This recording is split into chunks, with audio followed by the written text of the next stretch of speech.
Astagfirullah.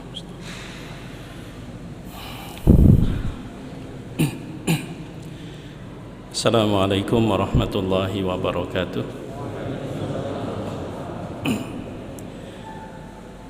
Bismillahirrahmanirrahim. Alhamdulillah wa bihi nasta'in. Wassalatu wassalamu ala Rasulillah sayyidil mursalin wa ala alihi wa ashabihi ajma'in, amma ba'd. Yang Allah muliakan kaum muslimin dan muslimat, mata'anallah wa iyyakum bisihhati wal afiyah. Alhamdulillah, pertama-tama puji dan syukur kepada Allah. Salawat dan salam semoga selalu Allah limpahkan untuk Nabi kita Muhammad sallallahu alaihi wasallam beserta keluarga, sahabat dan pengikut beliau dari dulu, sekarang hingga akhir zaman. Jamaah rahimakumullah, usi nafsi wa iyyakum bitaqwallah. Ulun wasiatkan kepada diri ulun pribadi dan kepada kita semua agar selalu bertakwa kepada Allah. Fa inna khairaz zat taqwallah subhanahu wa ta'ala. Karena sebaik-baik bekal dan hanya satu kali kesempatan itu Allah berikan, yakni ketika kita masih hidup. Sebaik-baik bekal adalah takwa kepada Allah subhanahu wa ta'ala. Jamaah rahimakumullah, izinkan pada kesempatan halaqah kita malam hari ini kita mulai dengan firman Allah subhanahu wa ta'ala, surah At-Taubah ayat 53. Tapi bahasan ini tentu tidak hanya sebatas ayat tersebut. Allah berfirman, A'udzu billahi minasyaitonir rajim. Qul anfiqu taw'an aw karha lan yutaqabbala minkum innakum kuntum qauman fasiqin. Katakan wahai Muhammad, anfiqu, berinfaklah, tau'an dengan sukarela, au karha atau bahkan terpaksa, lan yutaqabbala minkum, suka maupun terpaksa itu tidak ada bedanya, sampai kapanpun tidak akan diterima.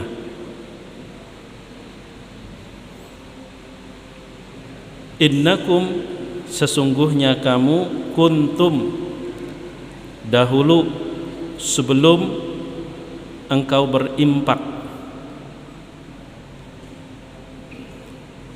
baik impak itu sukarela ataupun terpaksa, qauman fasiqin, adalah kaum fasik. Ayat berikutnya, wa ma mana'ahum an tuqbala minhum nafaqatuhum, dan tidaklah yang menghalangi mereka untuk diterima dari mereka nafkah atau biaya atau belanja yang mereka keluarkan, illa, melainkan, annahum, sesungguhnya mereka, kafaru billahi wa birasulihi, telah kufur terhadap Allah dan Rasulnya. Wala ya'tuna as-salata illa wahum kusala, dan mereka tidak mendatangi salat kecuali mereka dalam keadaan malas. Wala yunfiquna, dan mereka tidak berinfak, illa wahum karihun, melainkan mereka terpaksa.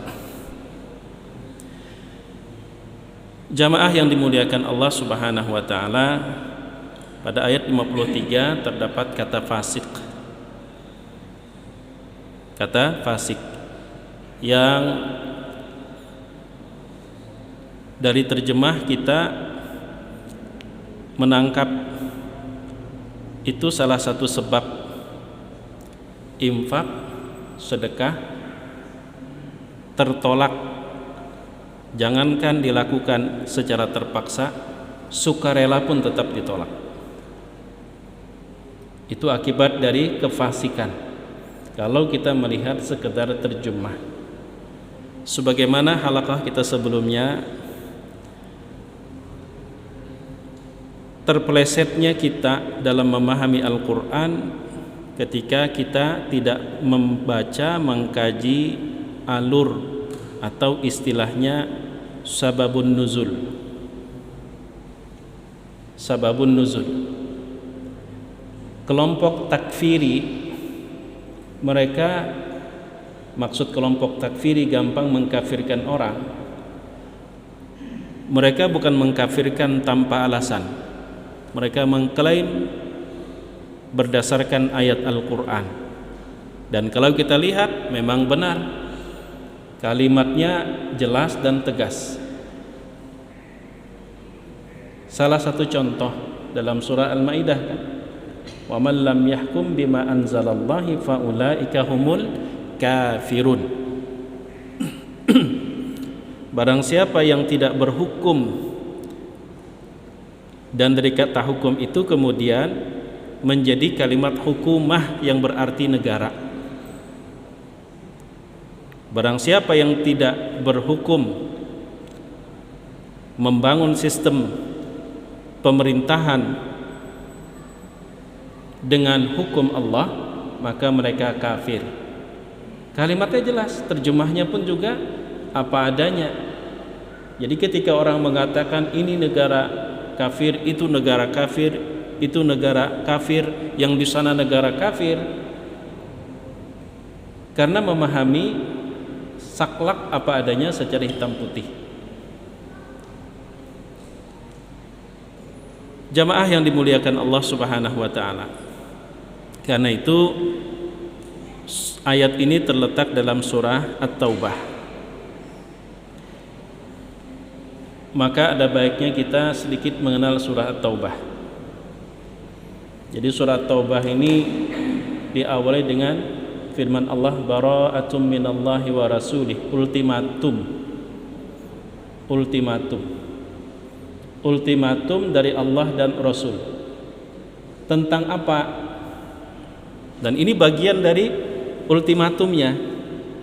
Bahasa kitanya, silahkan nyawa berimpak, suka rela maupun terpaksa, gak bakalan diterima sampai kapanpun, karena akibat dari sebelumnya kamu fasik. Nah, kalau kita lihat kemudian ayat berikutnya akan semakin terang, yaitu ayat 54. Kenapa infak orang fasik ditolak?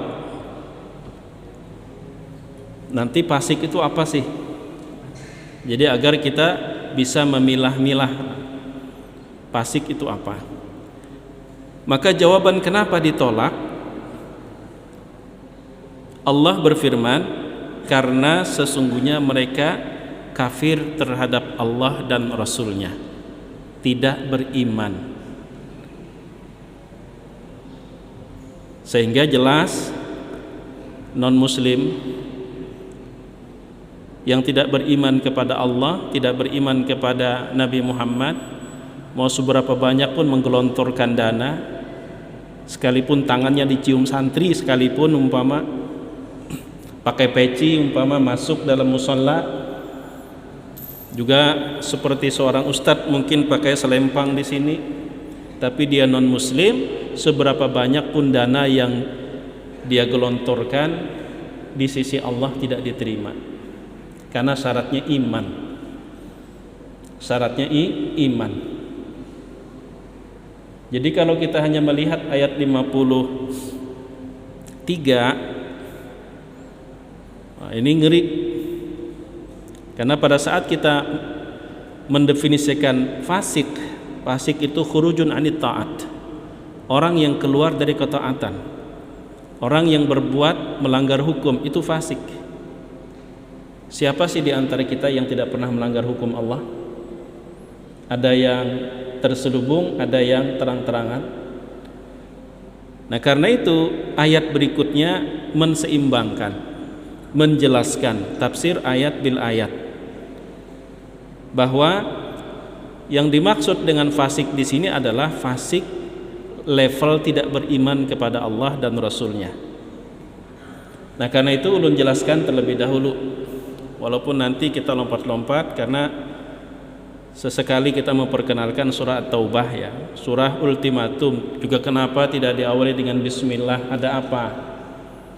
Tidak seperti surah-surah yang lain.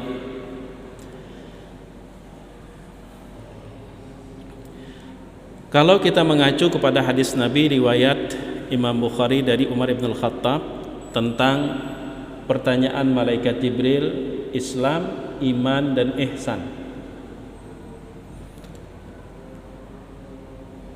Islam, iman, dan ihsan. Islam itu syariat, orangnya adalah muslim. Iman itu juga kepercayaan secara terjemah, orangnya mukmin. Apa beda Islam dengan iman? Islam dengan iman bedanya, kalau iman menerima dari dalam, terutama 6 pokok. Menerima Allah sebagai Tuhan, beriman kepada Allah, beriman kepada malaikat, beriman kepada kitab-kitabnya, beriman kepada Nabi dan Rasulnya. Mohon maaf kalau ketukar. Beriman tentang adanya hari kiamat, kemudian beriman bahwa hidup ini ada yang mengatur dan menentukan. Menerima dengan hati dan keyakinan, maka orang yang menerima dengan hati dan keyakinan disebut dengan mukmin. Yang menolak disebut dengan kafir secara batin. Sedangkan muslim itu menerima secara zahir apa yang telah ditetapkan, terutama 5 pokok perkara secara zahir. Jadi mukmin dan muslim itu maknanya sama sebenarnya, cuman mukmin menyangkut bagian dalam, muslim menyangkut bagian luar. Lawan dari mukmin dan muslim itu kafir, menolak. Jika dalamnya dia menerima, luarnya dia menolak, dia juga kafir. Luarnya dia menerima, dalamnya dia menolak, juga kafir. Menolak rukun Islam kafir, menolak rukun iman pun juga kafir. Jadi istilah atas lawannya bawah, kiri lawannya kanan. Jadi kafir itu lawannya adalah muslim dan mukmin. Itu kafir. Nah, sementara di antara kafir dan muslim atau mukmin ada di tengah-tengah, munafik. Ada munafik. Siapa munafik? Kata munafik itu sudah diisyaratkan Nabi dalam hadis beliau, ayatul munafik thalath. Ciri tanda orang munafik itu ada 3. Pertama, lain di muntung, lain di hati. Apabila dia ngomong, dia dusta. Artinya lain di muntung, lain di hati. Dustanya itu bukan tanpa sengaja, memang direncana. Beda orang dusta nggak sengaja. Jadi orang munafik itu dustanya direncanakan. Idza hadatsa kadzaba. Ngomongnya meyakinkan, tapi dalam batinnya rencana busuk. Kemudian wa idza wa'ada khalafa. Ucapannya meyakinkan, menjanjikan, tapi dalam hati memang tidak pernah ada keinginan untuk menepati. Membual. Yang ketiga, wa idza tumina khana, penampilannya meyakinkan sehingga menarik perhatian untuk dititipkan amanah, padahal dalamnya dia pengkhianat. Dari 3 itu maka dapat kita simpulkan lain di muntung, lain di dalam, itu munafik. Munafik. Berarti munafik ini sebenarnya masuk kategori apa? Mukmin apa kafir? Kafir sebenarnya. cuman setengah. Kalau kafir tulen, luar menolak, dalam pun juga nolak. Muslim mukmin tolen, luar menerima sebagai seorang muslim, dia bersyahadat, dia sholat, dia puasa, dia berzakat, dia berhaji, luarnya, dalamnya pun dia mengimani. Berarti luarnya muslim, dalamnya mukmin. Itu tulen. Tapi yang setengah-setengah ini, luarnya ngaku muslim tapi dalamnya sebenarnya tidak percaya, tidak mengimani. Ini munafik. Ini munafik. Baik. Jadi mukmin, munafik dan kafir, dan itu disebutkan oleh Allah dalam surah Al-Baqarah. Orang beriman itu disebutin dari ayat 1 sampai 5. Orang kafir disebutin kafir tulen ayat 6 sampai 7. Kemudian 8 dan seterusnya sampai ayat 20 itu tentang orang munafik. Tentang orang munafik. Itu pembagian garis besar. Pembagian garis besar. Setiap orang kafir pasti fasik. Fastiknya parah. Setiap orang munafik juga fasik. Kenapa? Karena dia keluar dari ketaatan. Nah, sekarang orang beriman, seorang muslim, ada nggak yang fasik? Ada. Ada. Karena makna fasik itu keluar dari ketaatan. Orang beriman, muslim yang tidak keluar dari ketaatan disebut muttaqin, bertakwa. Lawan dari bertakwa itu fasik. Fasik yang dimaksud pada ayat 23 ini adalah fasik level munafik, level kafir. Level munafik, level kafir. Itu akan jelas banget kalau pian baca dari surah awal, surah At-Taubah. Jadi ultimatum, Allah ingin memilah. Nah, surah At-Taubah ini termasuk diturunkan di akhir-akhir hayat Nabi SAW dan termasuk surah Madaniyah. Surah Madaniyah, surah yang diturunkan sesudah Rasul hijrah. Jadi antara Madaniyah dengan Makkiyah, kalau Makkiyah itu diturunkan sebelum Nabi hijrah, sedangkan Madaniyah diturunkan sesudah hijrah, meskipun posisi Nabi sudah di Mekah. Tapi sesudah hijrah, itu pembeda apa itu Makkiyah, apa itu Madaniyah. Nah, surah At-Taubah ini termasuk surah Madaniyah dan turun di akhir-akhir hayat Nabi SAW. Bahkan ayat terakhir itu nyaris terlupakan. Pada saat Utsman bin Affan ingin mengumpulkan Al-Quran, tanya kepada sahabat, ternyata sudah injury time. Ada sahabat yang mengatakan ada satu ayat lagi yang tertinggal, yang belum dicantumkan dalam mushaf Utsmani. Apa itu? Ternyata firman Allah, laqad ja'akum rasulun min anfusikum azizun 'alaihi ma anittum harisun 'alaikum bil mu'minina raufur rahim. Itu penghujung surah At-Taubah. Nah, kenapa surah At-Taubah ini tidak diawali dengan bismillah dalam, bukan penulisan, dalam apa ya, penyusunan, pengumpulan. Utsman bin Affan ditanya, dan dari sikap Utsman bin Affan inilah kemudian diikuti oleh para ulama. Sederhana aja Utsman bin Affan, Nabi SAW itu biasanya kalau meminta sahabat yang mencatat, baik di tulang atau di kulit atau di pelepah kurma, Rasul selalu mengingatkan, oh ayat ini di surah ini, oh ayat ini surah ini, oh ini taruh bismillah di sini, oh surah ini taruh bismillah di awalnya. Tapi untuk surah At-Taubah Rasulullah tidak menerangkan, kata Utsman. Karena itu aku, kata Utsman, tidak mencantumkan bismillah di awal.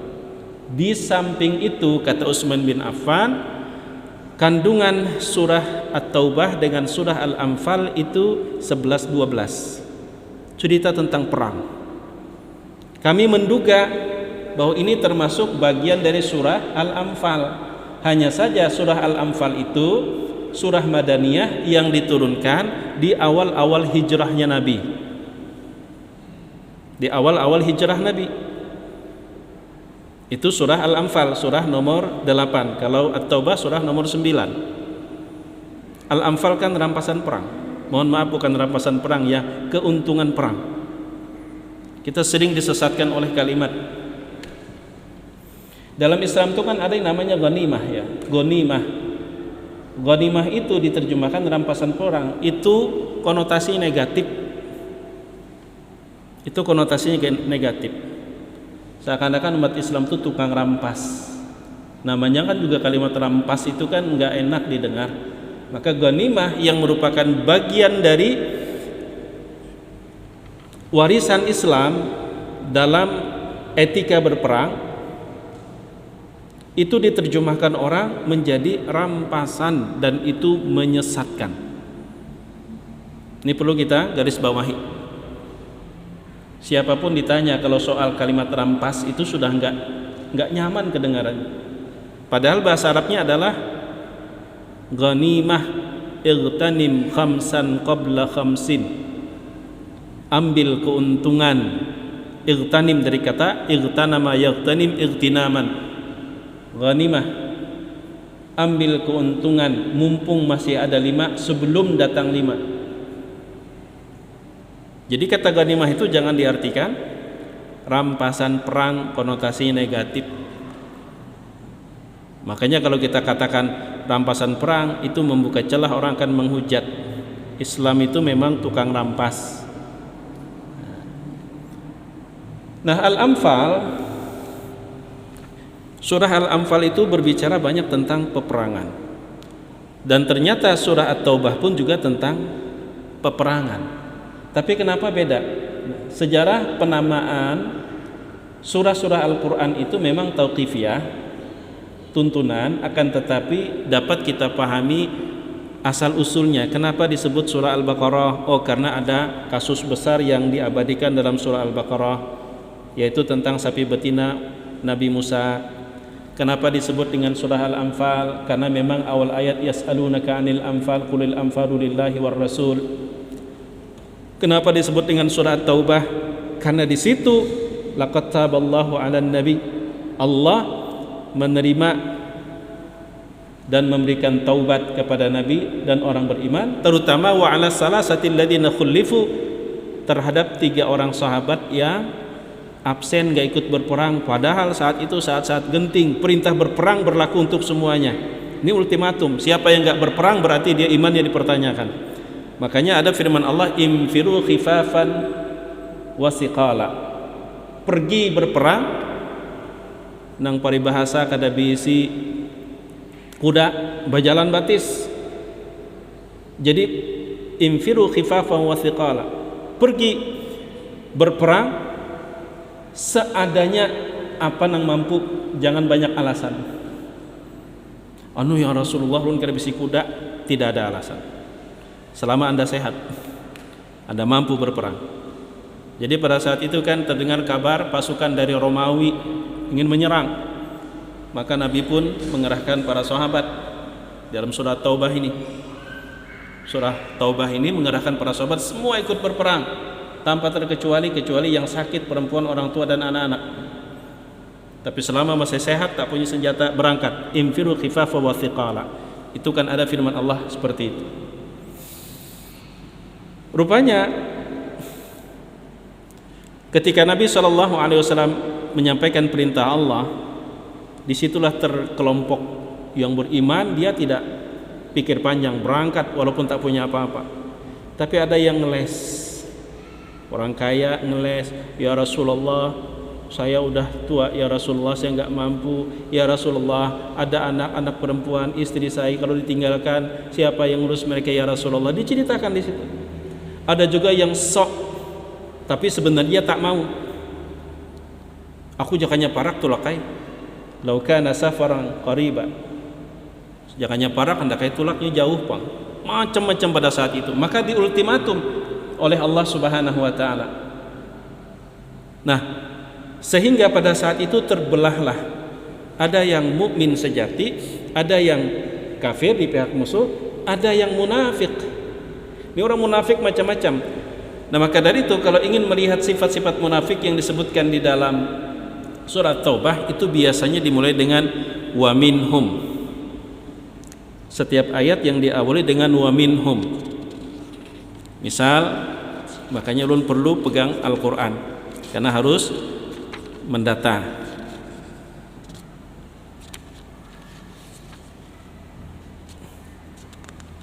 Antara lain coba kita perhatikan kalimat wa minhum.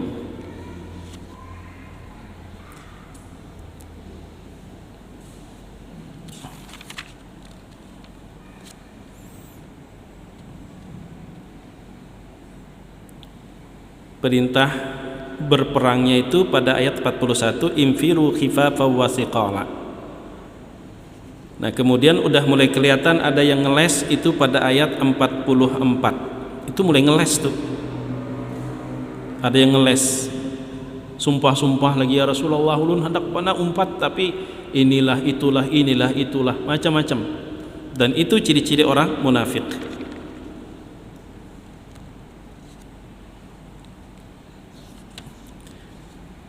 Coba perhatikan, itu ada di antaranya ayat 58 diawali wa minhum. Itu ciri orang munafik yang ada pada saat itu. Peristiwanya kan perang Tabuk ya, perang Tabuk. Wa minhum man yalmizuka fis sadaqat, kemudian wa minhumul ladzina yu'dzuna an-nabi ayat 61. Kemudian lebih jelas lagi ayat 67, al-munafiquna wal munafiqat, munafik laki-laki, munafik perempuan. Nah, kemudian Allah menyebutkan pada ayat 71-nya beda dengan wal mu'minuna wal mu'minat. Orang yang beriman laki-laki, orang yang beriman perempuan. Coba lihat lagi ayat 75, ada lagi kan wa minhum, ayat 75-nya wa minhum.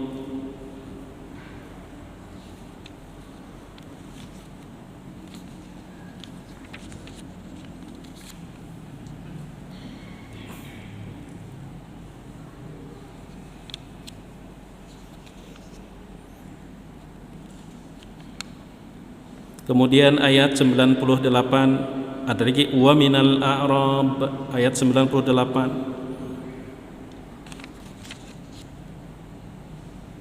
Kemudian ayat 101 wa mimman haulakum, itu orang-orang munafik tuh dibongkar oleh Allah Subhanahu wa taala.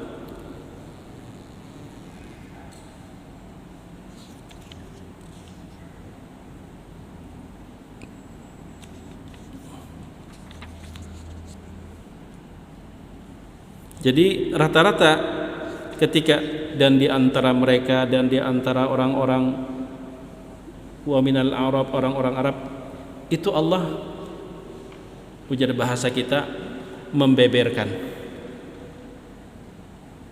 Dan coba kalau punya waktu resapi ayat itu, ada nggak sifat itu dalam diri kita? Kalau ada, hati-hati. Ngeles, ya Rasulullah, ini ya Rasulullah, ujar Allah, walau aradul khuruja la'addu lahu uddah. Jakanya inya toh dasar bujur-bujur berniat ada persiapan. Ini persiapan kededa tapi bepander sok kesah hendak benar tulak. Ngelesnya macam-macam, tapi buktinya siap-siap jakada hendak tulak. Nang sudah siap pun punya alasan diceritakan. Jadi pada saat dibutuhkan perjuangannya, pengorbanannya, ngeles. Tapi giliran ada untung, tampil paling depan. Tampil paling depan. Makanya di ultimatum infiqu qul anfiqu tau'an au karha. Saat ini nyawa berapa banyak pun menggelontorkan dana sukarela, apalagi terpaksa, percuma. Di sini kita dituntut untuk cerdas dalam memahami perintah. Makanya ulun mengatakan melaksanakan perintah Allah itu tidak sekedar benar, tapi tepat dan bijak. Contoh, kalau ada orang yang diberikan jabatan, dia rajin puasa sunnah, rajin sholat malam, rajin bersedekah, itu memang tidak salah, tapi wilayah dia bukan di situ sebenarnya. Bagaimana dia seharusnya dengan jabatannya itu betul-betul berperan. Kalau perannya adalah merancang undang-undang, maka perjuangkan undang-undang Allah.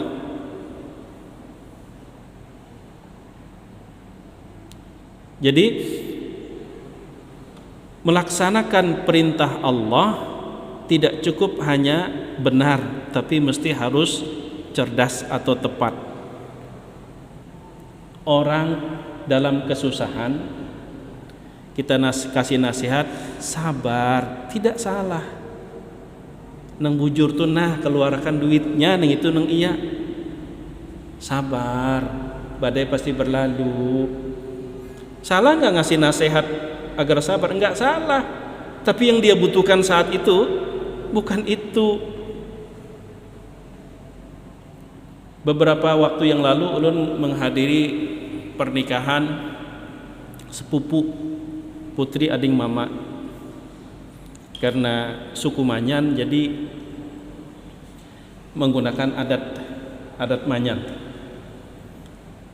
Jadi pada saat sudah dilaksanakan sesuai dengan adat, salah satu yang cukup menarik begini. Dari pihak keluarga laki dan perempuan itu kan menitipkan pesan. Disediakanlah piring di meja. Kedua mempelai sudah duduk. Ulun lupa istilahnya itu.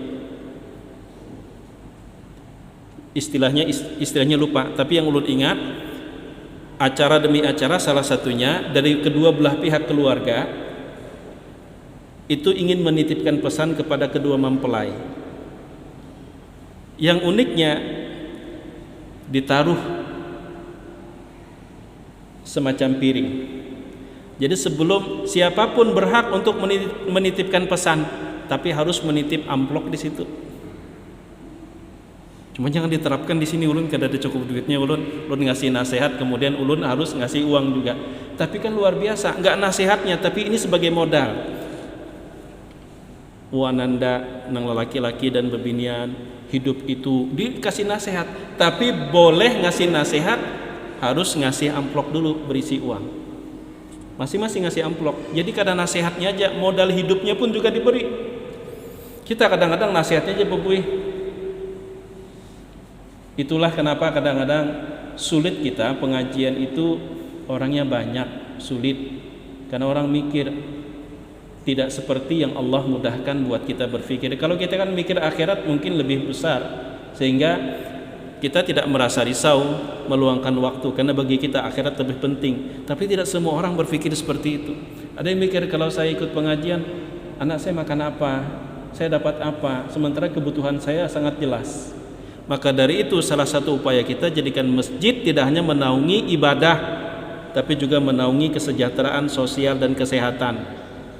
Sejatinya begitu, karena masjid di zaman Nabi demikian. Sahabat itu kalau panen kurma, panen anggur, dia bawa sebagian, ditaruh, digantung di depan pintu. Itu sahabat kalau panen. Jadi orang senang. Dan beberapa masjid mulai menerapkan, walaupun memang semampunya, kan ada kulkas minuman dingin, silakan ambil. Zaman sahabat dengan masjid yang sesederhana itu, tidak semewah masjid kita, kesadaran sahabat demikian. Yang panen kurma bawa dia. Bahkan di seberang masjid Nabi SAW ada sebuah kebun kurma yang Nabi itu sering ke situ diajak oleh pemilik masuk. Yang pada akhirnya pemilik itu, ya Rasulullah, kalau engkau suka, berkenan saya jadikan ini di jalan Allah. Sebidang kebun, bukan hanya setengah kilo kurma ya. Bayangkan, Makanya Masya Allah. Nah jamaah yang dimuliakan Allah Subhanahu wa ta'ala, jadi surah Taubah itu kenapa tidak ada bismillah?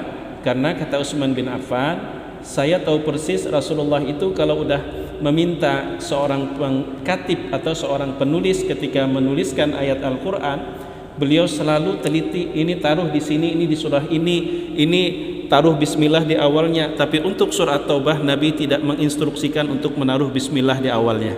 Karena itu saya biarkan apa adanya.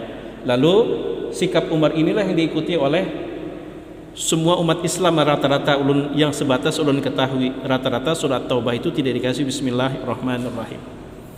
Di samping itu kata Utsman bin Affan, seperti yang diriwayatkan oleh Imam Ibnu Katsir di dalam tafsirnya, bahwa surah Al-Anfal surah nomor 8 dengan surah At-Taubah surah nomor 9 itu 11-12 kandungannya sama, alurnya pun juga sama. Bedanya kalau surah Al-Anfal itu adalah termasuk surah awal-awal surah Madaniyah, sedangkan surah At-Taubah itu adalah surah yang diturunkan di akhir-akhir hayat Nabi Shallallahu Alaihi Wasallam, terutama pada saat Rasul Shallallahu Alaihi Wasallam membawa pasukan yang pada saat beliau mengajak atas perintah Allah itu sudah bermacam-macam respon masyarakat pada saat itu. Ada yang tidak pikir panjang berangkat ikut Nabi, ada yang ngeles, terutama orang-orang munafik, dan ada di antara sahabat yang sebenarnya berada pada waktu dan tempat yang salah sehingga terumpat tidak ikut berperang. Tidak ikut berperang. Itu yang diceritakan wa ala salasatil ladzina khulifu, diboykot 3 orang sahabat yang tidak ikut perang, diberikan sanksi moral, dikucilkan, sampai pada akhirnya turun firman Allah membebaskan dari hukuman tersebut. Dari hukuman tersebut 3 orang sahabat nang kada umpat berperang. Ujar kita itu terbuat dalam kelompok orang-orang munafik, padahal tidak. Itu pun mendapatkan sanksi moral. Itu mulai wa ala salasatil ladzina khulifu, sampai bumi yang luas ini terasa sempit. Ia nang kaya paja bilanya umpama biar sugih nang kaya paja kada ada meherani. Seluas-luas bumi ini saya sempit, ke situ kada diherani orang, beparak di situ dijauhi orang. Itu 3 sahabat. Tapi akhirnya pembebasannya datang dari Allah Subhanahu wa taala, diterima taubatnya, makanya namanya surah Taubat. Surah ini juga disebut dengan surah Bara'ah. Bara'ah itu artinya berlepas, karena ini surah merupakan ultimatum yang diturunkan pada saat Nabi Shallallahu Alaihi Wasallam pulang dari perang Tabuk. Dikira pasukan dari Romawi itu nyata, ternyata mereka sudah keburu pulang, jadi tidak terjadi peperangan. Cuman karena Nabi yang memimpin maka disebut dengan Ghazwah. Kalau Nabi hanya mengutus sahabat disebut dengan Sariyah. Nah, pulang Nabi Shallallahu Alaihi Wasallam, orang-orang munafik itu disebutkan dalam ayat ini, mereka kalau ada perintah terutama berperang, mereka mencoba untuk menghindar dengan berbagai alasan. Kalau ternyata hal buruk yang terjadi, tuh kan apa kata kami, itu sifat mereka yang disebutkan dalam surat Taubah. Tapi kalau ternyata Nabi Shallallahu Alaihi Wasallam bersama sahabat mendapatkan kemenangan, mereka paling depan untuk ngambil hati. Makanya firman Allah Subhanahu Wa Taala di dalam surat Taubah ayat 50. Coba lihat 50. In tusibka hasanatun tasuhum. Kalau menimpa kamu wahai Muhammad bersama pasukan yang kamu bawa, tasuhum, mereka apa ya? Kalau bahasa kita itu tasuhum itu bukan merasa rugi, tidak, serba salah, hendak beparak tiada umpat. Wa in tusibka musibatu yaqul qad akhadna amrana. Kalau ternyata angin tidak berpihak, apa kata mereka? Nah, itu kan untung kami dari awal kada umpat. Wa yatawallaw hum farihun, dan mereka gembira, syukur kami kada umpat. Nah, Lalu ujar Allah kepada Nabi Muhammad, "Qul," katakan wahai Muhammad, "la yusibana illa ma kataballahu lana." Ini mental orang beriman, tidak akan pernah menimpa kami kecuali apa yang telah Allah tuliskan. Kalah maupun menang itu sudah ketentuan, tapi iman terbukti kami tunduk dengan perintah. Huwa maulana wa 'ala Allah falyatawakkalul mu'minun. Lalu qul, katakan lagi wahai Muhammad kepada orang-orang munafik itu, hal tarabbasuna bina ila ihdal husnayaini. Kalian memandang kami rugi. Kami tidak ada rugi-ruginya. Kami mati sebagai syahid atau kami menang membawa ghanimah. Tapi kalian, wa nahnu natarabbasu bikum, nasib kalian itu yang rugi. Kalian tidak ikut. Seumpama yang berangkat itu mati, yang berangkat gak rugi, kalian yang rugi. Mati di atas kasur. Kalian yang rugi. Hal wa nahnu natarabbasu bikum an yusibakumullah bi'adzabin min indi. Sikap kalian sudah mengundang siksa dari Allah, atau biaidina, atau dengan perilaku kalian itu terbukti ternyata kalian memihak musuh. Ketahuan kedoknya. Fatarabbasu, silahkan kalian tunggu. Inna ma'akum mutarabbisun, yuk sama-sama kita tunggu. Lalu qul anfiqu taw'an aw karha. Jadi ini ultimatum, karena itu disebut surah Al-Bara'ah, ultimatum. Jadi turunnya sepulang Nabi SAW dari Tabuk, turun ayat, kemudian Rasul SAW mendengar bahwa orang-orang musyrik mereka juga pada saat itu ingin mengerjakan ritual mereka yang disebut dengan haji juga. Jadi ibadah haji itu sebenarnya sudah ada sebelum Islam, yang dilakukan oleh orang-orang jahiliyah, tapi mereka ritualnya dilakukan dengan telanjang mengelilingi Ka'bah. Nah, sejak saat itulah innamal musyrikuuna najis fala yaqrabul masjidal harama ba'da amihim hada.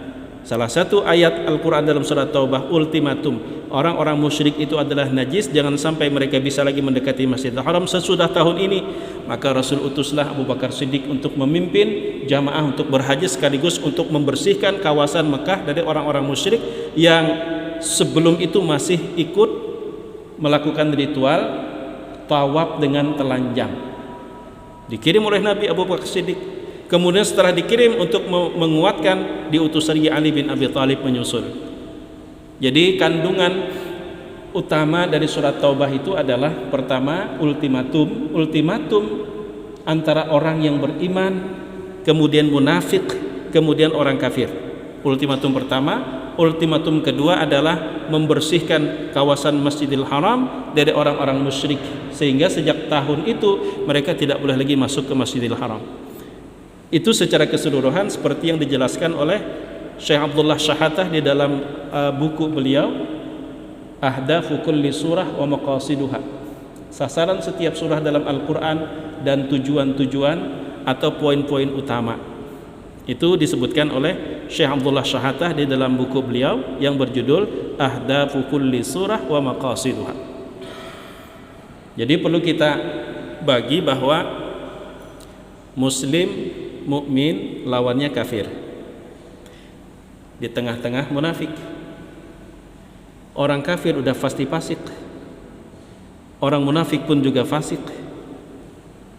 Sedangkan apakah juga ada kefasikan di kalangan orang beriman? Ada. Kenapa? Karena fasik secara makna adalah khurujun anit ta'ah, keluar dari ketaatan. Orang kafir dari awal sudah tidak taat dengan Nabi, sudah tidak taat dengan Allah.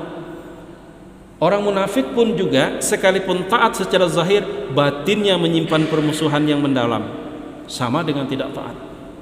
Sedangkan orang beriman, orang yang muslim, ketika taat dengan semua aturan Allah Subhanahu wa taala disebut dengan muttaqin, mukmin, muslim yang bertakwa. Tapi ketika dia melanggar aturan Allah, maka disebut dengan muslim yang fasik. Terutama di pintangan inya melanggar aturan. Muslim yang fasik. Umpama dia muslim tapi masih terlibat dengan riba. Dia muslim tapi muslim yang dalam hal muamalah dia fasik, dia keluar dari aturan. Hanya saja sebagai firqah Ahlus Sunnah wal Jamaah, kefasikan atau pelanggaran aturan yang dilakukan oleh seorang muslim atau mukmin, sejauh dia tidak meyakini itu halal, status keislamannya, status keimanannya tetap utuh. Tapi kalau sudah meyakini itu halal, maka otomatis dia menjadi kelompok salah satu di antara dua, kafir atau munafik. Umpama udah enggak sholat, akhirnya ngeles. Orang munafik tuh suka kayak gitu. Udah enggak sholat ngeles. Apa katanya? Oh, sholat tuh cuman kulit. Orang yang masih sholat tuh belum sampai ilmunya lagi. Mun sampai ilmunya lagi sholat, sudah sholat sebelum sholat. Sebenarnya sederhana. Untuk orang seperti itu, pian mun sembahyang tuh sudah malas, kadusah cari-cari alasan. Kemalasan itu sudah merupakan kerugian yang sangat besar. Tapi kalau pian umpama mencari pembenaran atas kemalasan itu, meninggalkan sholat, lalu pian mencari pembenaran, maka itu menyebabkan pian murtad. Dan ketika itu murtad, kerugiannya tidak pian aja menanggung, anak bini menanggung kerugiannya. Dari hal apa? Syekh Hasan Ayyub menjelaskan dalam Fiqhul Ibadah, orang yang meninggalkan sholat jadi sini sekedar malas, itu ulama berselisih menghukuminya. Ada madahkan di penjara, ada madahkan itu udah halal darahnya, ada madahkan disuruh taubat, beri waktu. Pilihannya yang paling ringan, pilihannya nyawa mun tetap kada sembahyang, nyawa dikurung, kecuali taubat mau sembahyang hanya dilepas. Itu yang paling ringan sanksi buat orang yang tidak sholat karena malas. Tapi ketika tidak sholat karena menolak kewajibannya, sepakat mengatakan itu murtad. Maka kalau murtad itu, ujar Syekh Hasan Ayyub, kalau istrinya seorang muslimah mesti dipisah, karena sama sudah beda agama. Kalau tidak mau pisah hubungan suami istri, seumuran zina, kan korbannya melibatkan sampai istrinya. Kemudian anaknya jika perempuan, dia tidak sah sebagai wali.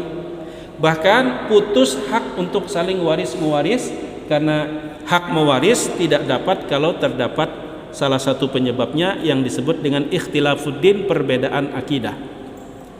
Banyak yang dikorbankan. Makanya bagi mereka yang tidak sholat karena sekedar malas, cukup itu kerugian yang sangat besar. Jangan pian cari-cari alasan lagi. Kalau pian cari-cari alasan pembenaran, korbannya bukan hanya pian, anak bini pian korban, keluarga pian korban. Nah, jamaah yang dimuliakan Allah Subhanahu wa taala. Jadi oleh karena itu, nah bedanya Ahlus Sunnah wal Jamaah, selama bentuk kefasikan itu tidak dihalalkannya, tidak dicarinya pembenaran, maka status keislaman dan keimanannya memang tetap utuh, tapi dapat label muslim, mukmin, fasik. Beda dengan Khawarij, beda dengan Murji'ah. Orang-orang Khawarij, orang Murji'ah, mereka tegas, tidak ada istilah fasik. Bila melakukan dosa, biar menghalalkan dosa, kafir. Itu orang Murji'ah, orang Khawarij. Terakhir ulun cerita Imam Abu Hanifah rahimahullahu ta'ala. Beliau digeruduk oleh sekelompok orang-orang Khawarij di dalam masjid. Tapi Imam Abu Hanifah diberikan Allah kecerdasan yang luar biasa. Mereka sudah banyak memakan darah ulama, termasuk Imam Abu Hanifah. Mereka geruduk sedang berada di masjid. Mereka hunuskan pedang, siap untuk menghabisi Imam Abu Hanifah. Ada apa kata Imam Abu Hanifah? Abu Hanifah,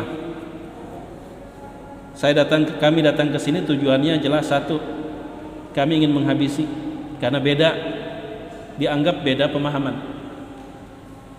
Dan kami berikan kesempatan, Anda akan kami lepaskan hidup-hidup dengan syarat Anda harus menjawab pertanyaan kami dengan benar. Kalau bahasa halusnya, mun pian hakun bertobat, kami kada jadi membunuh. Apa kata Imam Abu Hanifah? Siap, tapi sarungkan dulu pedang. Oh tidak Abu Hanifah, kalau tidak makan darah tidak akan kami sarungkan kembali. Baik, kata Abu Hanifah, silahkan pertanyaannya apa? Baik Abu Hanifah, sekiranya di depan pintu masjid itu ada dua mayat. Yang pertama, seorang perempuan meninggal dunia saat berzina. Yang kedua, seorang laki-laki meninggal dunia saat minum khamar. Menurut Anda, keduanya itu muslim apa tidak? Kalau Imam Abu Hanifah mengatakan muslim, berarti salah menurut versi mereka. Mereka ingin memaksa Imam Abu Hanifah, dan ucapan Imam Abu Hanifah pasti akan berpengaruh. Makanya Imam Ahmad bin Hambal ketika persoalan Al-Quran itu makhluk atau tidak, dikurung di penjara, dan beberapa rezim yang memenjara. Jadi kita tuh beberapa periode di penjara aja hanya urusan mempertahankan Al-Quran bukan makhluk. Imam Ahmad dibujuk oleh sipir. Ahmad, aku tahu engkau pasti akan bertahan, tapi apakah engkau tak berpikir seperti sahabat Nabi yang disiksa hanya untuk menghina Nabi, yang pada akhirnya tak sanggup lalu berucap ucapan menghina Nabi, ucapan yang sebenarnya berat di sisi Allah, lalu kemudian dibebaskan, datang kepada Nabi. Nabi bertanya, kaifa wajadta qalbak, bagaimana kau temukan hatimu? Wajadtuhu mutmainan bil iman. Turun firman Allah, illa man ukriya wa qalbuhu mutmainnun bil iman, kecuali orang yang dipaksa padahal hatinya tetap tenang dengan keimanan. Lalu Nabi berkata, kalau mereka kembali menangkap kamu untuk mengucapkan perkataan yang sama, silahkan, tidak apa-apa selama hatimu beriman. Apa kata Imam Ahmad bin Hambal? Aku tahu, tapi ucapanku tidak seperti ucapan orang biasa. Berapa banyak orang di pasar sana akan teracuni oleh ucapanku ketika aku mengakui bahwa Al-Quran itu makhluk, hanya kan untuk kebebasanku pribadi. Sekiranya aku mau menurutkan bahwa Al-Quran itu, ya saya terima Al-Quran itu makhluk, saya bebas, tapi ucapan saya akan terkenang sepanjang zaman. Mereka yang ada di pasar, mereka yang ada di rumah, mereka yang di tempat kerja akan menjadikan ucapan saya untuk mengatakan Al-Quran itu ternyata menurut Imam Ahmad juga adalah makhluk. Tetap bersikeras untuk memilih di penjara Imam Ahmad beberapa periode, sampai pada akhirnya berkuasa raja yang sepaham dengan Imam Ahmad. Imam Abu Hanifah pun juga sama. Apa kata Imam Abu Hanifah? Kalau dijawab masih muslim, berarti menurut versi orang Khawarij salah. Dijawab sudah kafir, benar menurut versi mereka, saya terbebas, tapi ucapan saya akan berpengaruh besar. Lalu kata Imam Abu Hanifah, orang cerdas, sebelum saya menjawab, saya nanya dulu. Dua orang yang kalian tanya itu, hal huma minal yahud, apakah keduanya itu dari orang Yahudi? Bukan. Idzan hal huma minan nasara, apakah dua orang jenazah itu yang kalian tanyakan tergolong orang Nasrani? Bukan. Idzan kalau begitu dari golongan mana? Dia bukan Yahudi, bukan Nasrani. Huma minal muslimin ya Abu Hanifah. Keduanya tuh dari umat Islam, beragama Islam, wahai Imam Abu Hanifah. Lalu kata beliau, khalas, ajab tuh. Kalian yang telah menjawabnya, saya tidak perlu lagi menjawab. Huma minal muslimin ya Abu Hanifah. Yang kami tanyakan itu adalah jenazah yang mereka itu dua-duanya muslim. Ya khalas, kata Abu Hanifah, qad ajabtu. Mereka ini linglung, akhirnya mereka malu lalu pergi. Itulah kecerdasan Imam Abu Hanifah. Kadang-kadang ucapan kita juga, kalau kita sebagai public figure, kita mesti berhati-hati karena dampaknya lebih besar. Kalau kita bukan siapa-siapa, maka siapa sih yang mau peduli dengan ucapan kita? Nah, jamaah yang dimuliakan Allah Subhanahu wa taala, barangkali ini yang dapat ulun sampaikan. Jadi surah Al-Bara'ah itu disebut dengan Bara'ah karena ultimatum. Sebab turunnya sepulang Nabi SAW dari Tabuk, karena mendengar berita ada pasukan dari Romawi, maka beliau pun ajak para sahabat umat Islam yang saat itu ternyata terbelah. Ada yang ngikut tanpa pikir panjang, ada yang ngeles, ada yang pura-pura, ada yang malah merencanakan hal yang buruk, terbagi. Berangkatlah Nabi dengan seadanya. Maka sepulang dari itu ternyata tidak terjadi peperangan, turunlah surah At-Taubah, bara'atun minallah wa rasulih. karena udah terlihat belang masing-masing. Ini yang beriman, ini yang munafik, ini yang ternyata musuh dalam selimut, udah terbongkar semuanya, dibongkar oleh Allah Subhanahu wa taala, lalu diberi ultimatum. Nah, kemudian lalu Rasulullah sallallahu alaihi wasallam, karena itu udah menjelang musim haji, mendengar orang-orang musyrik mereka juga akan melaksanakan ritualnya tawaf mengelilingi Ka'bah dan mereka melakukan telanjang. Maka Rasul utus Abu Bakar untuk ultimatum dari Allah, innamal musyrikuuna najas fala yaqrabul masjidal haram ba'da amihim hada. Orang-orang musyrik itu najis, jangan sampai mereka bisa mendekat kawasan Masjidil Haram setelah tahun ini. Diutus Abu Bakar Siddiq, kemudian disusul oleh Ali bin Abi Thalib atas perintah Nabi sallallahu alaihi wasallam. Nah, kemudian lalu ditutup surat Taubah dengan bagaimana sih sebenarnya Nabi? Apa Nabi sekeras itu? Tidak sebenarnya.